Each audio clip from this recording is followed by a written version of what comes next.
Breaking news. Boycotts work. At least that appears to be the case with Starbucks in the Middle East.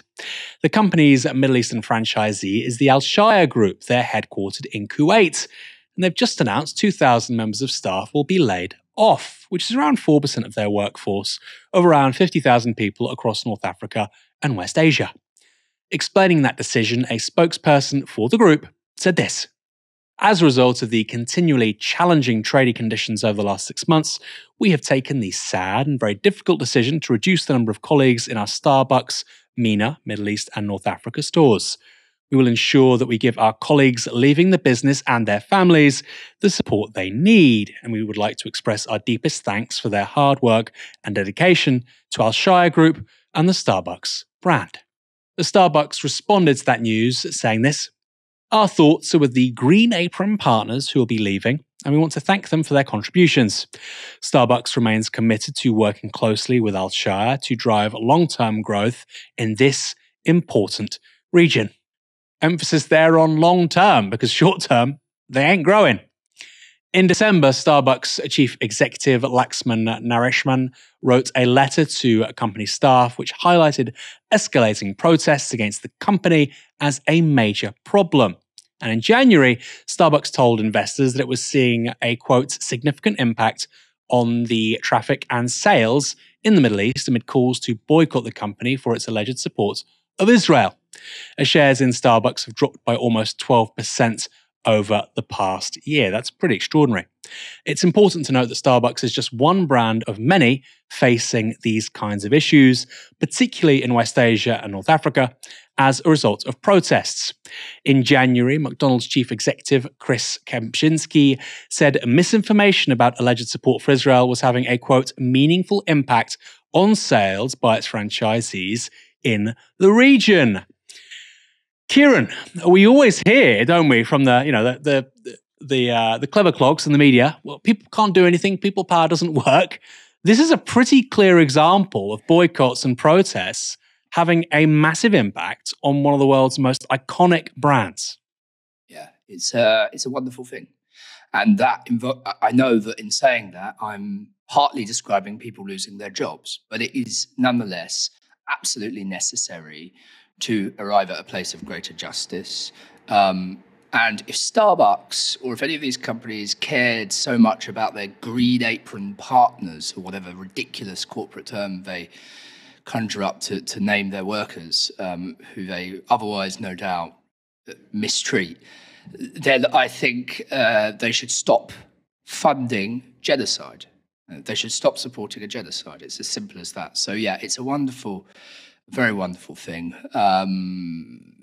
By virtue of my familial background, I've been somewhat involved in this struggle, albeit from England since the late 1990s. And back then, the idea that Starbucks, which we always, well, in the 2000s, because Starbucks wasn't here yet in the late 1990s, but by the time it was here, many, 20 years ago, we used to always congregate outside Starbucks and stop outside those businesses that were continuing to do business with an apartheid regime.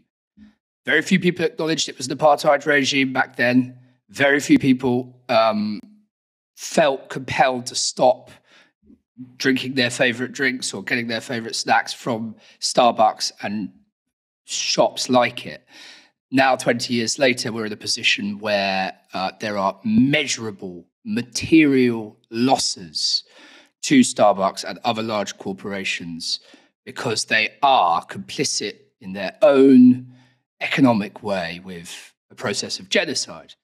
And really, it vindicates, Aaron, the entire strategy, which is, okay, we move away from violence, right? Let's move away from violence. In the 1990s, there was a not everybody adhered to it, but there was a definite acceptance in Palestinian civil society and among the leaders of Palestinian resistance that non-violent means were to be embraced and pursued.